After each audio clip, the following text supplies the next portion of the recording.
Kiek laiko skiriate savo vaikams per dieną? Ar užtektinai, kad vaikas jaustųsi saugus?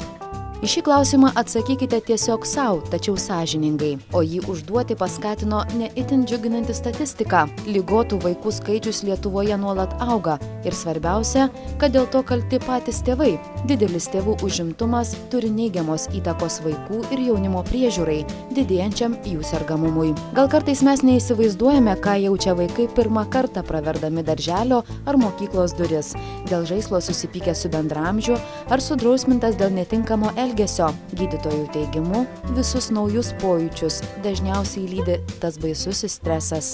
Žmogaus sveikata tai yra psichinė, fizinė, socialinė ir dvasinė gerovė. Ypač svarbu, kad būtent ši gerovė būtų užtikrinta vaikui, nes stresas, nesaugumo jausmas dažniausiai yra įvairių ne tik psichinių, bet ir fizinių ligų priežastis. Gydytojos teigimu, kai vaikas auga apsuptas rūpesčio dėmesio, jaučiasi saugus, tuomet didžiulė tikimybė, kad jis ir bus sveikas. Būtent todėl Panevėžio integruotų sveikatos paslaugų centras pradėjo įgyvendinti projektą Saugus vaikas auga sveikas. Vyriausybės patvirtintoje šeimos koncepcijoje yra pripažinta, kad dėl tėvų užimtumo ir emigracijos yra netinkama vaikų priežiūra, kas labai atsiliepia vaikų sveikatai. Dėl to yra skatinama didinti vaikų priežiūros paslaugas teikiančių paslaugų teikėjų skaičių ir ypač orientuojantis į trumpalaikės arba periodinės paslaugas namuose arba, kad ir vaikų priežiūros įstaigoje, bet nedidelėje pritaikytoje nedideliai vaikų grupiai. Mūsų įstaiga, Integruotų sveikatos paslaugų centras, nori prisidėti prie vaikų sveikatinimo ir dėl to pradėjo projektą Saugus vaikas auga sveikas. Integruotų sveikatos paslaugų centras pasiruošęs pasidalinti tėvų pareiga auginti sveiką visuomenės narį ir siūlo profesionalių auklių paslaugas namuose. Vaikų priežiūros paslaugas, orientuodamiesi į vaikų sveikatinimą, mes jau teikėme labai seniai. Vykdėme projektą Sveikos gyvensenos mokymas socialinės rizikos šeimoms, tačiau nusprendėme, kad reikia paslaugas teikti ne tik socialinės rizikos šeimom, bet ir darnioms šeimoms, kurios dėl užimtumo ar kitų priežasčių negali pakankamai skirti dėmesio vaikų priežiūrai ir būtent vaikų priežiūrai namuose.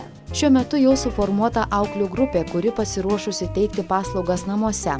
Visos auklės baigė specialius mokymus, susipažino su higienos reikalavimais, būdingiausiomis ir dažniausiomis vaikų ligomis, amžiaus tarpsnių ypatumais, emocinė, psichologinė ir pažintinė raida, išmoko suteikti pirmąją pagalbą, o svarbiausia – įsisavinti sveikos gyvensenos principus. Ypač mes orientuojasimės į sveiko vaiko ugdymą. Tai yra didelį dėmesį kreipiame į vaiko fizinį aktyvumą, žalingų įpročių prevenciją, saugios aplinkos sukūrimą ir sveiką mitybą. Visų šių dalykų mūsų auklės yra mokomos. Išskirtinumas mūsų paslaugos yra tai, kad ne tik skatiname auklės teikti vaikų priežiūros paslaugas ir ugdyti sveiką gyvenseną vaikui, taip pat patarti tėvams. Bet taipogi siūlome šeimoms užsisakiusiems paslaugas mūsų įstaigoje gauti nemokamas gydytojo pediatro konsultacijas ir slaugytojo paslaugas namuose.